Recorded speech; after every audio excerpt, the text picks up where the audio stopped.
Olá, que bom estarmos juntos mais uma vez. Espero que esteja tudo bem com você.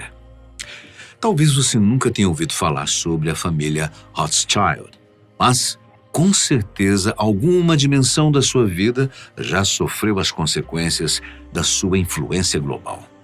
Conhecidos por possuírem uma das maiores dinastias bancárias do mundo e por já terem possuído a maior riqueza privada da história, os Rothschild são cercados por especulações e teorias da conspiração, mas muito do que se diz sobre eles pode ser considerado verdade. Por exemplo, não é exagero dizer que eles estiveram ligados ao processo de independência do Brasil.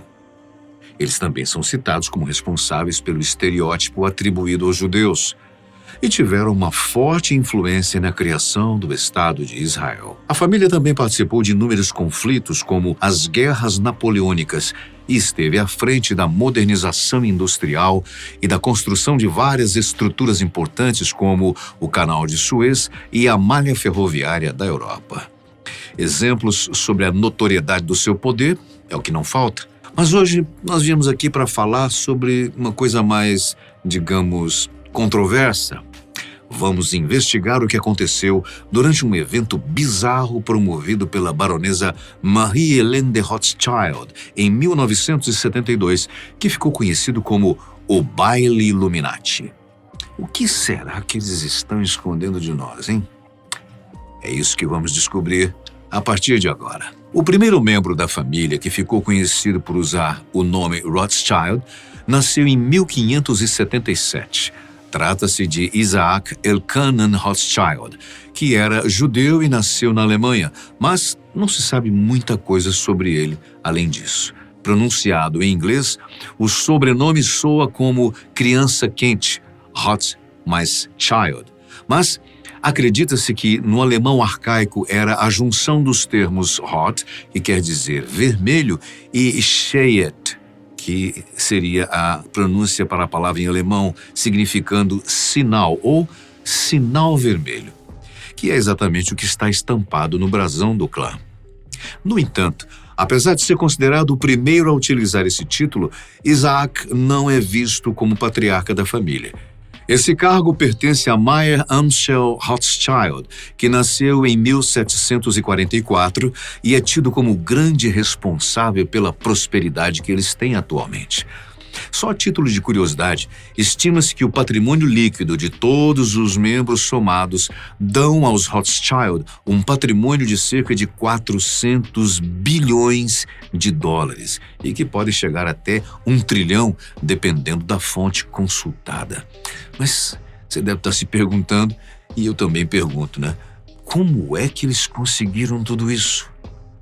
Meyer Rothschild foi criado em Frankfurt, num lugar que era conhecido como o Gueto dos Judeus. Seus pais comercializavam tecidos, antiguidades e faziam câmbio de moedas, mas tudo ali em pequena escala. Todos eles eram bastante religiosos e acreditava-se que Meyer iria se tornar um rabino, assim como alguns dos seus tios e outros parentes. Mas não foi isso que o destino quis para ele. Seus pais foram acometidos pela varíola e faleceram quando ele tinha apenas 11 anos, forçando-o com que entrasse no mercado de trabalho de forma prematura, já que era o primogênito da Irmandade. Meyer teve a oportunidade de se mudar para Hanover para estudar finanças com Jacob Wolf Oppenheimer, o que lhe permitiria assumir os negócios da família. Logo, ele se tornou aprendiz em um banco e acabou se encantando pelo ramo financeiro. Depois de passar alguns anos ganhando experiência e juntando dinheiro, Meyer Rothschild volta para Frankfurt e, em 1970, agora como empresário. Ele continuou com o comércio de artigos, incluindo moedas antigas, objetos curiosos, obras de arte, mas passou a focar cada vez mais nas transações de câmbio, até ter dinheiro suficiente para se dedicar apenas às finanças. Ele se casou, teve seus filhos e continuou ampliando seus empreendimentos. Um dos grandes responsáveis por isso foi o príncipe herdeiro Guilherme de Hesse, ou Guilherme I. O nobre, que já era cliente do pai de Meyer, mas juntos eles estreitaram ainda mais as relações da corte com a família Rothschild. Em 1785, ele se tornou fator da corte da coroa alemã. Esse era um título que existia no início da Europa moderna, particularmente na Alemanha, e também poderia ser chamado de judeu da corte. Trata-se de um banco judeu que administrava as finanças ou emprestava dinheiro à realeza. Em troca, o banco e seus proprietários recebiam privilégios sociais, incluindo o título de nobre, que foi essencial na ascensão da família Rothschild. Juntos, eles se favoreceram bastante, principalmente durante os conflitos produzidos pela Revolução Francesa e pelas primeiras batalhas das guerras napoleônicas. Guilherme I vendia os serviços dos seus soldados à Inglaterra e à Prússia, enquanto Meyer emprestava fundos aos países para financiar a guerra. Os conflitos armados exigem muito da economia de uma nação e eles souberam se aproveitar disso, tornando-os uma fábrica de produzir dinheiro de forma rápida. Assim, os dois puderam aumentar significativamente as suas riquezas e não demorou muito até que Rothschild se tornasse o dono do maior banco da Europa. E como dizem por aí, parece que dinheiro atrai dinheiro. E esse é um exemplo clássico dessa máxima. Entre 1808 e 1814, houve a Guerra Peninsular na Espanha e em Portugal, e o Duque de Wellington, da corte inglesa, estava tendo dificuldades para garantir o seu fluxo de dinheiro, já que nenhum banqueiro queria assumir a responsabilidade por essa transação bastante arriscada por se tratar de uma guerra. A essa altura, os Rothschild já estavam acostumados com esse tipo de negócio e se ofereceram para lidar com as transferências em troca de uma boa comissão. Isso lhes rendeu um contrato extremamente lucrativo e uma reputação quase impecável. Graças ao sucesso dessa operação, o governo britânico contratou para gerir o envio de fundos para os aliados em todo o continente, expandindo ainda mais as operações. Mas Meyer Rothschild era muito mais visionário do que poderíamos imaginar. Algum tempo antes, ele tinha enviado seus filhos para abrir franquias e administrar as transações bancárias e câmbio de moedas nas principais capitais da Europa, incluindo Nápoles, na Itália, Viena, na Áustria, Paris, na França e Londres, na Inglaterra, que foi uma das suas primeiras parceiras comerciais.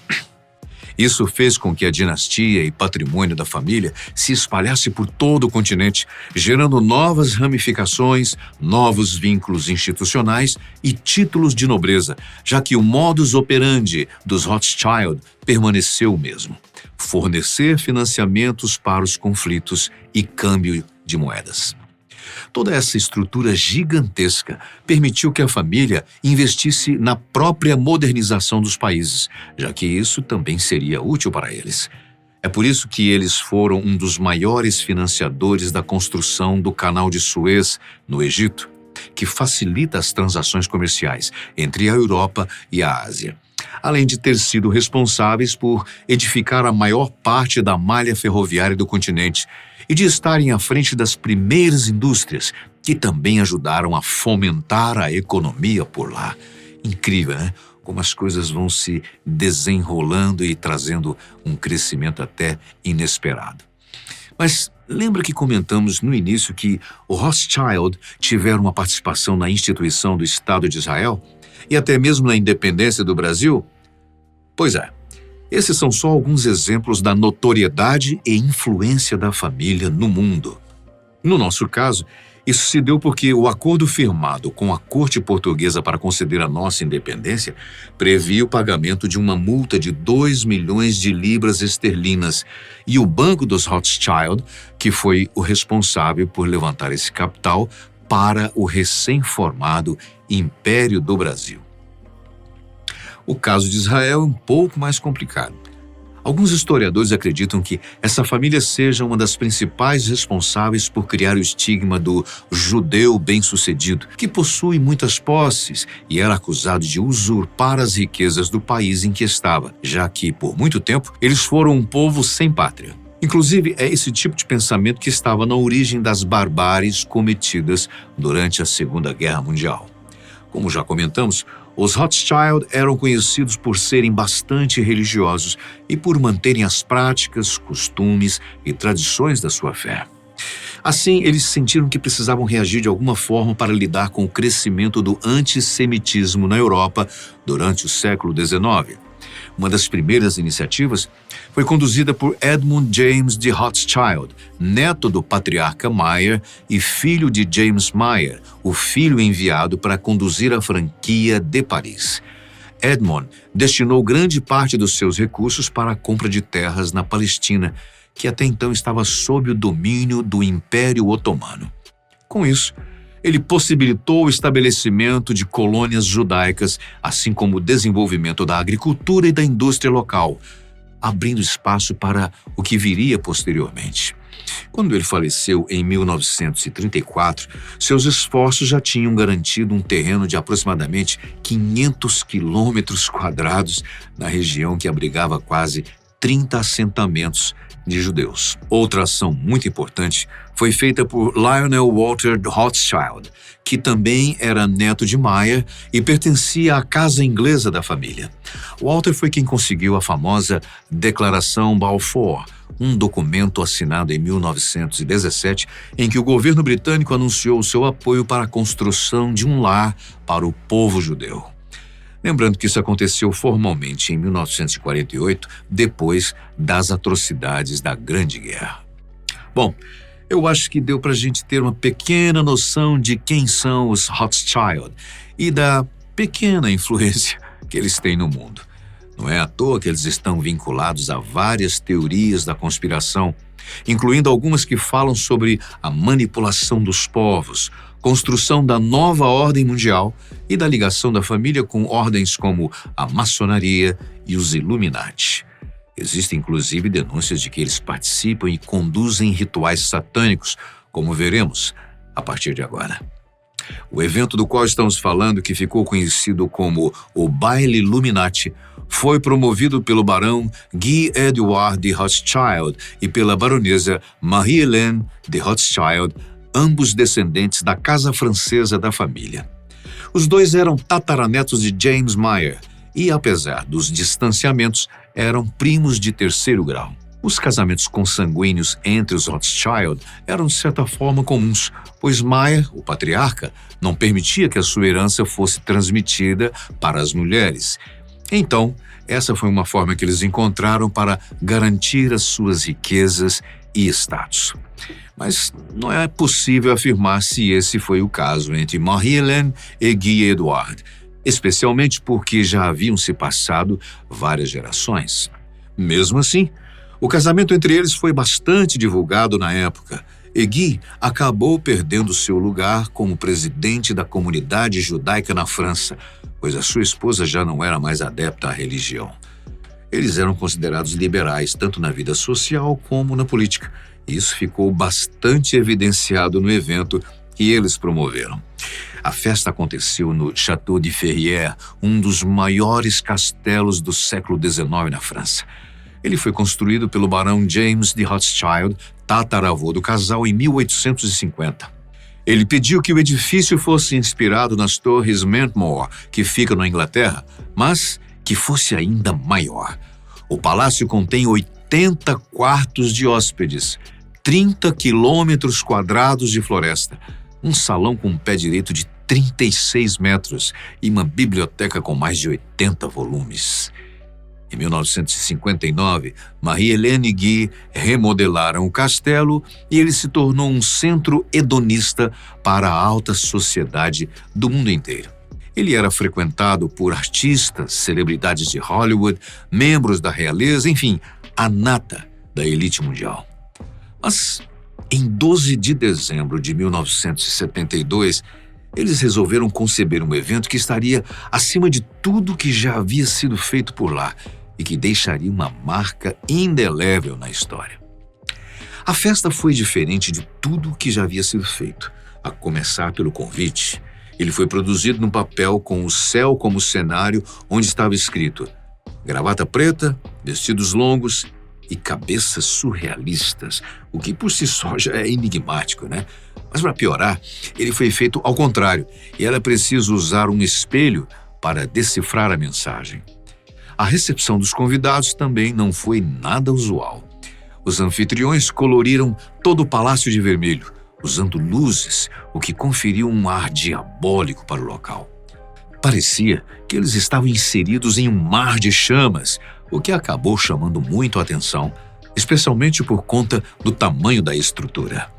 Talvez os rumores de que algo estranho estava acontecendo tenham surgido aqui, mas espere só até ver o que aconteceu lá dentro.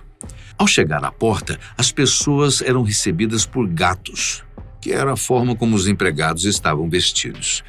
Os visitantes eram conduzidos por eles através de labirintos obscuros, repletos de teias de aranhas e outros elementos bizarros. Mas isso não era nada comparado à decoração interior. Os pratos eram cobertos por peles de animais e algumas cabeças de pássaros eram usadas como pesos para guardanapos. Além disso, havia bonecas desmembradas, tartarugas empalhadas sendo usadas como centro de mesa, o que só contribuía para aumentar o tom doentio, mórbido do espaço.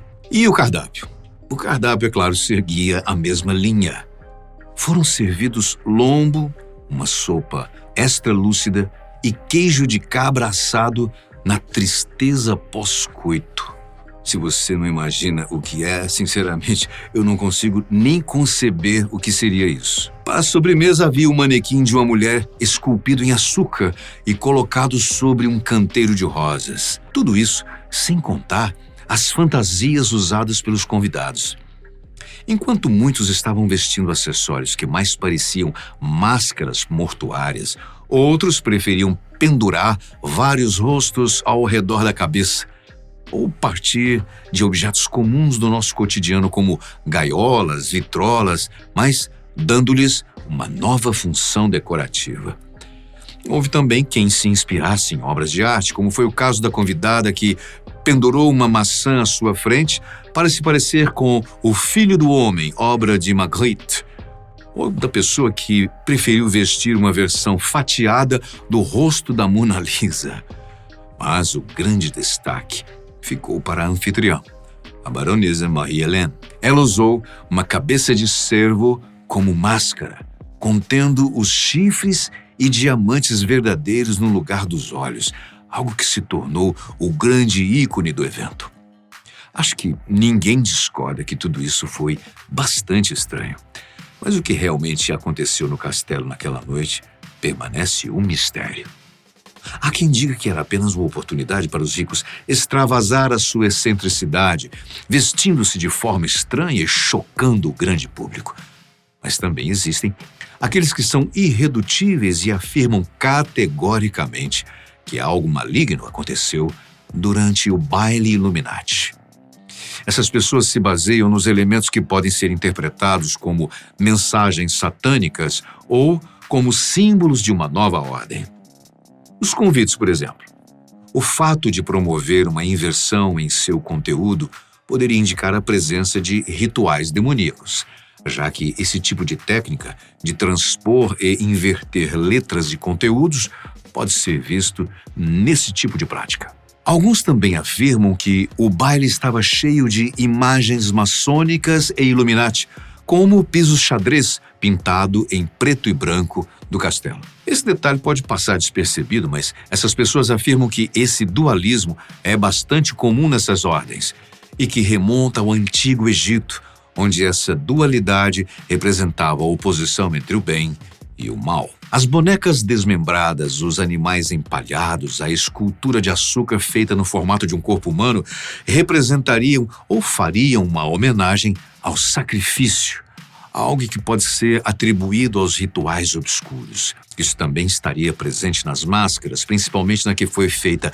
inteiramente a partir do crânio de um cervo, que foi usada pela própria anfitriã. Bom, não se sabe ao certo o porquê os Rothschild fariam um evento como esse, tendo segundas intenções malignas, e permitiriam que ele fosse divulgado pelos grandes canais de comunicação da época. Talvez eles estivessem querendo passar uma mensagem afirmando que pretendiam governar o mundo de alguma forma. Ou talvez seja realmente aquilo que parece ser: um grupo seleto de amigos gastando os recursos que têm para se divertir de forma excêntrica, enquanto aproveita a oportunidade para chamar bastante atenção. Mas tudo isso mexe muito com a gente, né? E você? O que acha de tudo isso? De toda essa teoria da conspiração? São temas que nos levam a exercitar bastante a nossa imaginação. Coloque aí nos comentários, gostaríamos muito de saber o que você pensa sobre tudo isso. Muito obrigado pela sua participação especialíssima. Até um próximo vídeo.